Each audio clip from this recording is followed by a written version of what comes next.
प्रिय भाई और बहनों, आज का सुबह संदेश के लिए आप सभी को हम स्वागत करते हैं। गाएंगे हम तो तेरी ही महिमा, चाहे वो सुख हो, चाहे वो दुख हो।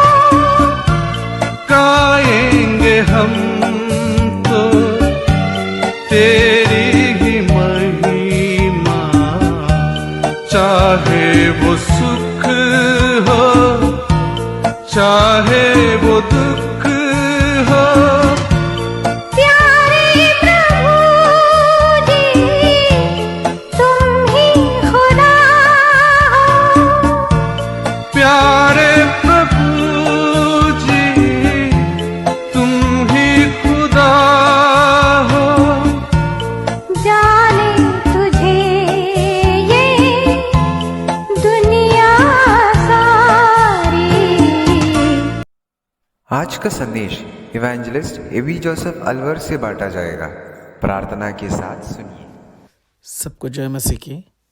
भजन 8 उसका 4 पद ऐसा कहता है, मनुष्य क्या है कि तू उसका स्मरण रखे, और मनुष्य का पुत्र क्या है कि तू उसकी सुधि ले।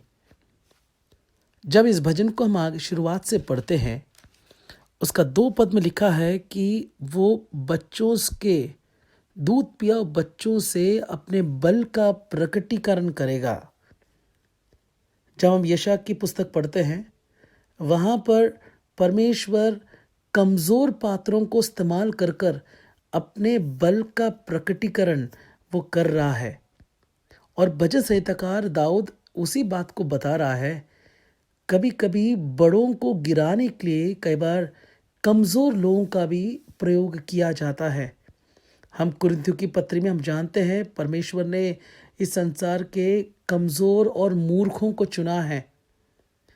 और इसके पश्चात हम इस भजन में पढ़ते हैं कि परमेश्वर ने जो सारी सृष्टि को बनाया है, उसने इस कमज़ोर मनुष्य को भी बनाया है। जब इब्रानी बाइबल का अवलोकन जब 4 पद में हम करते हैं, वहाँ पर 2 शब्दों का प्रयोग कर रखा है। एक तो मनुष्य है और एक मनुष्य का पुत्र है। मनुष्य का पुत्र उस बात को दिखा रहा है जहाँ पर एक कमज़ोर व्यक्ति के संदर्भ में बता रखा है, जो कमज़ोर है, जो नाकाम है। यीशु मसीह के लिए भी मनुष्य का पुत्र का जिक्र या वर्णन करके बताया गया है। हम यीशु मसीह को भी मनुष्य के पुत्र के रूप में हम समझते हैं। जब हम नए नियम को पढ़ते हैं, वो अपने आप को खाली कर कर एक मनुष्य का रूप धारण कर कर मेरे और आपके समान बनकर वो आ गया है। जहाँ पर मैं और आप इस बात को समझते हैं कि उसने अपने आप को इतना खाली कर दिया कि उसने मनुष्य का रूप धारण कर लिया।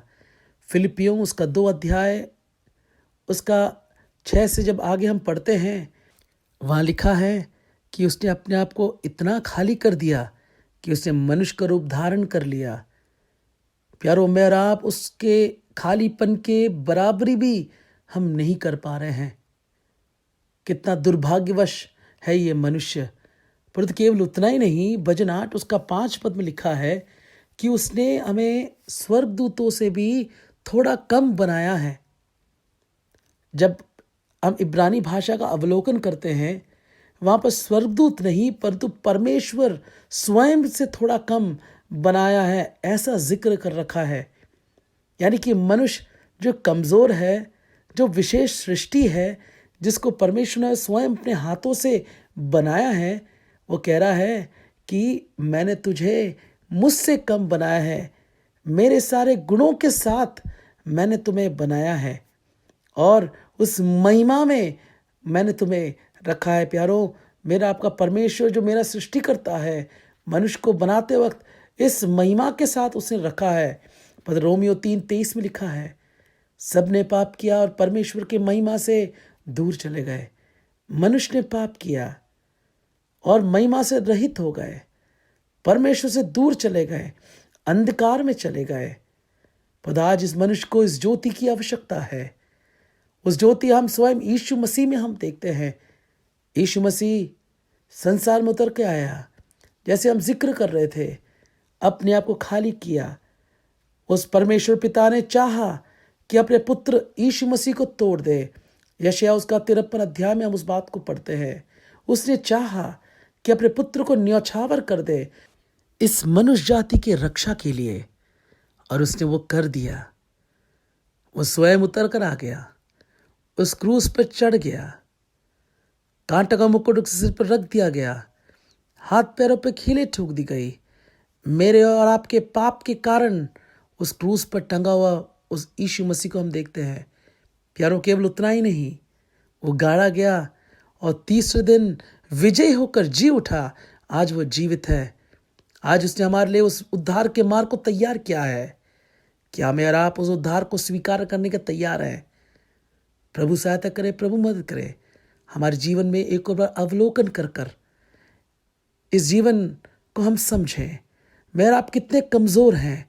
हमारी कमज़ोरी में बलवंत करने वाला मसीह, हमारा अकेलेपन में हमारा साथ देने वाला, अंधेरेपन में रोशनी बनकर, मुझको आपको सहारा बनकर इस सांसारिक जीवन में इस नैया को पार कराकर एक ऐसे स्थान में ले जाने वाला है जहाँ पर नित्य हम उसके साथ रहेंगे, युगानुयुग हम उसकी महिमा करेंगे।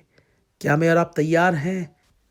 ये जीवन केवल एक है, 70 या 80 बरस, उसके बाद जीवन समाप्त हो जाता है। पर ये जीवन हम कितना प्रभु को दे रहे हैं? जीवन में विचार कीजिए। प्रभु सहायता करे, मदद करे